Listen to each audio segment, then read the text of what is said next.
If we did a comparison with every single mid-size three-row SUV, we'd be here for a week.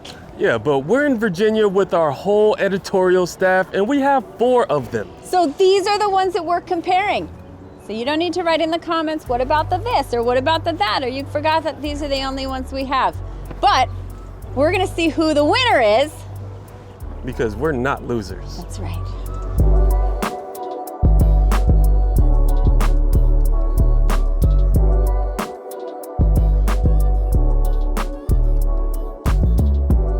The mid-size 3-row SUV has grown in recent decades to be America's preferred way of transporting families. If you need or want more than 5 seats and prefer the aesthetics of an SUV over a roomier minivan, then you'll find what you're looking for in this increasingly diverse class.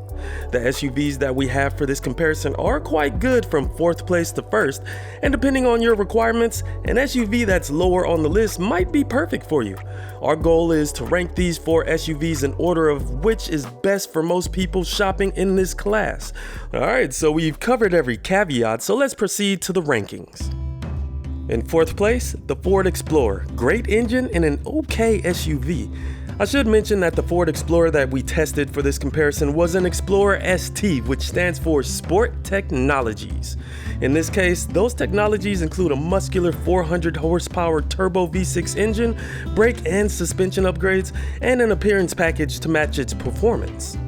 This kind of power in a 3-row SUV is normally reserved for a more expensive luxury vehicle, but the Explorer ST is a blast to drive fast and also agreeable in more sedate everyday driving. The brakes and suspension are tuned just right to balance sporty performance with family-friendly comfort. However, we found the steering surprisingly unsporty. One of our editors said the Explorer, quote, steers like a 50-year-old milk truck, end quote, which I don't think is what Ford was going for. The Explorer was notably the only SUV in this comparison with a hands-free driving option, Blue Cruise, which allows hands-free driving on more than 130,000 miles of North American highways mapped by Ford. It's an impressive feature, and it keeps getting better with little things like scooching over a bit when it can tell you're passing a semi-truck on the highway. The enthusiast in us feels a little weird putting the vehicle with the best engine and the most entertaining driving experience at the last position on this list, but remember, we're determining the best SUV for the widest range of people.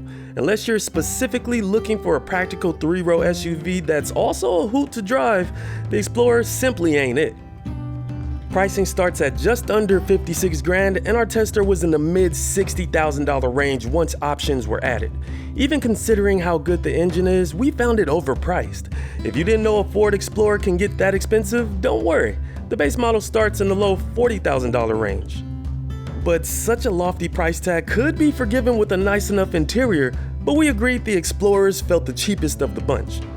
The interior was not as competitive with its peers. That was probably the biggest criticism that we shared about the Ford Explorer. But, obviously that's always a personal choice. It has some nice design flair, like the way the B&O premium audio system is neatly integrated into the dash, but sit in any of the back seats and you won't feel like you're sitting in a vehicle with the $60,000 plus price tag. There's too much hard plastic, the seat comfort is just okay, and some may even find the driver's seat to be a bit narrow, and it lacks physical HVAC controls, but at least there's a volume knob. The 3rd row of the Explorer is downright punishing. There was a noticeable lack of padding in the seats compared to the other 3, and the floor height was such that we were squatting with our knees seemingly way up in the air. Also, the cup holders were weirdly low to give the Explorer a little extra cargo width when those seats are folded down. Speaking of which, the Explorer has the least cargo room in this comparison. But wasn't there anything we liked about this interior? Yeah, we liked the infotainment system. An update for 2025 brings a 13.2-inch display with what Ford calls the Ford Digital Experience. In addition to wireless Android Auto and Apple CarPlay, you can access apps and services from Google and Amazon, such as games and video streaming apps. It's feature-rich and it gets the basics right. But another aspect working against the Explorer that put it at the bottom of this list is below average resale value. It would be easier to recommend it if it made more financial sense, but it's not especially inexpensive and it doesn't hold its value all that well. Coming in third, the Jeep Grand Cherokee L, rugged and premium. Jeep doesn't really have a luxury brand counterpart like other manufacturers, but since the car buying public is fine with paying big bucks for a Jeep, parent company Stellantis markets bona fide luxury SUVs under the Jeep banner. That's what we're looking at here with the Jeep Grand Cherokee L Summit Reserve. Starting at just over 67 grand, this has the highest starting price of any trim of the SUVs we tested. Although the Grand Cherokee L can be had for a modest price, starting in the low $40,000 range, the loaded Summit Reserve model we tested is a genuine luxury SUV. When we climbed into the massaging Palermo leather seats with tasteful quilted stitching, we instantly felt like we were in an SUV from a luxury brand because the cabin is full of premium materials and modern tech features. So the Grand Cherokee L in its most opulent form, like what we've had this week, is a pretty stellar road tripping vehicle.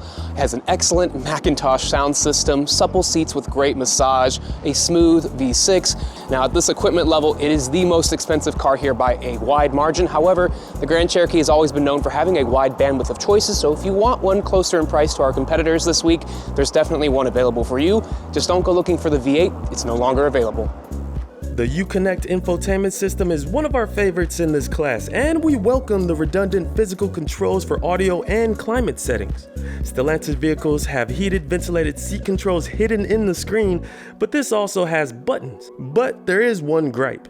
The row of buttons mounted above the screen is hard to see. Our tester was equipped with the Macintosh 19-speaker audio system, which sounds as beautiful as it looks. There are lots of reminders that you sprung for the Macintosh, like expensive-looking speakers in the dash with Macintosh branding and illuminated Macintosh logos in the rear door speaker grills, but this is a must-have upgrade for audiophiles. Driving the Summit Reserve trim was a delight. The V6 under the hood delivers 293 horsepower, and the sophisticated Quadralift adaptive suspension system soaks up road imperfections and ensures stable steering. Jeep also says this optional suspension system improves off-road capability, but that wasn't part of our testing process. In our experience driving the Grand Cherokee L with the standard suspension on the more affordable trims, the ride quality was good, but not exemplary like it is here.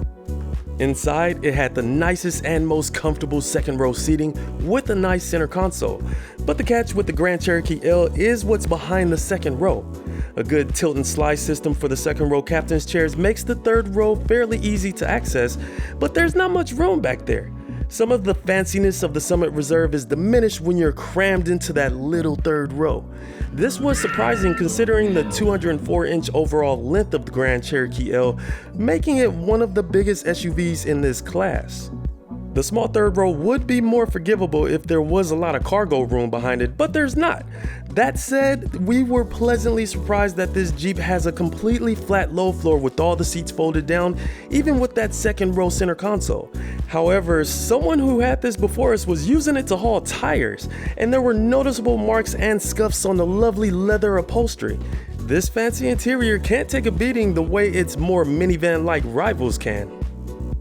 The upscale interior and refined driving experience make the Jeep Grand Cherokee L Summit Reserve a lovely luxury SUV, but its small third row and cargo hold make it just okay as a family hauler. This same SUV is available as the non-L two-row Grand Cherokee for $2,000 less, and we couldn't help but wonder if that would make more sense for most people in the market for an SUV like this. It's an absolutely lovely way to transport 4 or fewer people, so why bother with the third row when a more affordable two-row option is available? Resale value, fuel economy, and starting price are all above average for the Jeep Grand Cherokee L, but as a financial decision, you could do better and you could do worse. Talking about the real important things on a test drive is what you eat next. Lunch, baby. We fuel the cars and then we fuel ourselves.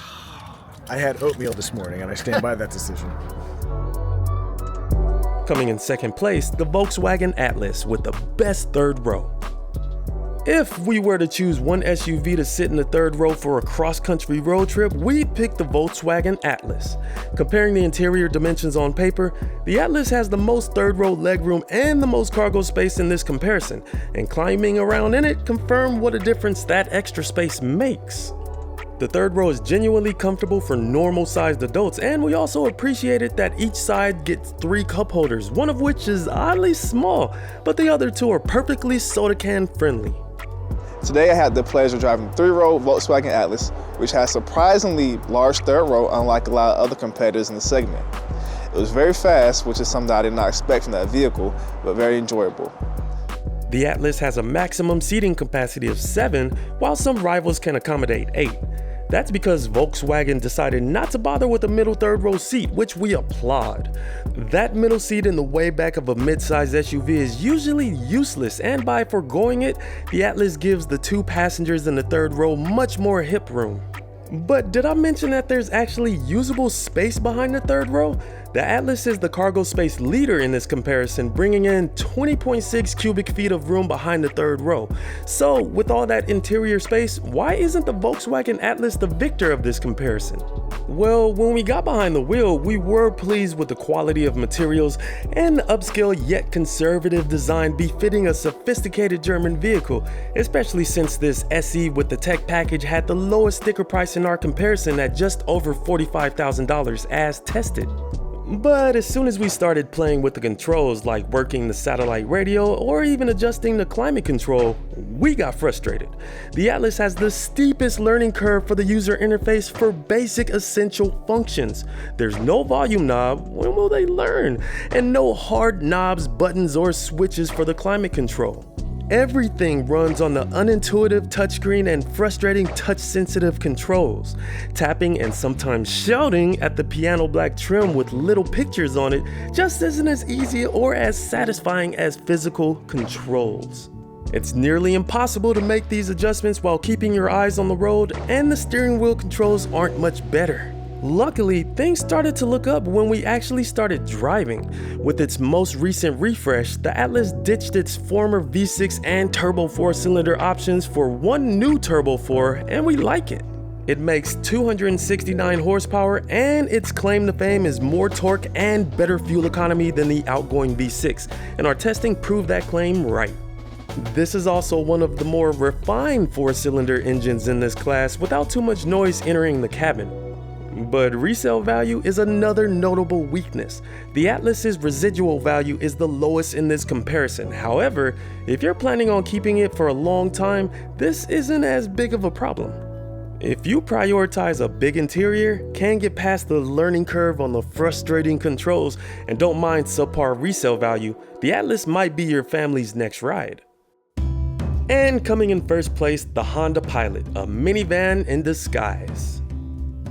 Come on, let's face it, just about everyone who buys a mid-sized 3-row SUV would be better off with a minivan, but we can understand the preference for the aesthetics of an SUV. With that in mind, the Honda Pilot does the best minivan impression of the 4 SUVs we tested, putting it in the top spot of our rankings here. The Pilot doesn't have the most premium interior, and it doesn't even have the most space, but what it does have is the most thoughtfully designed and family-oriented cabin of these 4 rivals. Out of all of the mid-sized 3-row SUVs we drove this week, we agreed that the Honda Pilot is the best of the group that we tested this week. It's got good interior space, it's got great resale value, it's got a reliable powertrain, and it just does everything well. Some rivals have more interior space, some have bigger screens, some have nicer luxury features, but if you're looking for a jack of all trades, the Honda Pilot is the one. And it's got one of my favorite features in this class. It has a removable second row middle seat that you can take out and you can actually stow it in the cargo area under the floor. So you get the comfort of those second row captain's chairs and the convenience of an extra seat for when you need it. We found the third row fairly easy to get in and out of, and Honda did a good job integrating little steps like running boards to make ingress and egress easier for kids. Once we were settled in, we found adequate legroom, 2 large cup holders per side, and a USB-C charge port on both sides. However, that middle third row seat is awfully narrow, even for kids. Although there's quite a bit of plastic in this interior, Honda does a nice job of not making it feel cheap. Just think about how easy it will be to clean when muddy shoes, dog hair, and spilled beverages ravage the interior. Balancing out the plastic appointments are surprisingly high quality and comfortable leather seats in this black edition we tested, which starts at $56,030. A couple of family-friendly touches borrowed from the Honda Odyssey minivan include the Cabin Talk intercom and Cabin Watch interior camera system. However, one of our editors pointed out that the piano black interior trim will scratch and smudge easily, especially in a high-touch area. But speaking of the black edition, we dig the black exterior trim, the black wheels, and the red interior stitching, but we'd rather save a few bucks and go with the similarly equipped Pilot Elite. And if that's a little out of your budget, don't worry, the Pilot is terrific regardless of trim. So, the interior does the living room on wheels thing brilliantly, but how does it actually drive? Well, there's no surprises when piloting the Pilot, and we don't think that's a bad thing. The tried and true Honda V6 under the hood with 285 horsepower delivers confident acceleration, while the chassis provides a pleasant ride quality that's comfy on long distance drives. As much of this class migrates to turbocharged 4-cylinder engines, we find the grunt in the V6 quite satisfying. The vehicle itself is something of a jack of all trades, but one area in which the Pilot is the master of this comparison is resale value. Based on our data, the resale value of the other 3 SUVs on this list are either average or below average. Meanwhile, the Honda Pilot is toward the top of its class with a well above average resale value. That means more money in your pocket when it's time to sell or trade it in. In our expert opinion, these strengths combine to make this the best SUV for most families in the market for a mid-size 3-row SUV in this comparison. And if you are in the market for a new vehicle and would like to trade in your current ride, go on kbb.com and let Kelley Blue Book help you get your car's value to put towards a trade-in. And while you're online, be sure to subscribe to the KBB YouTube channel for the latest and greatest in automotive news.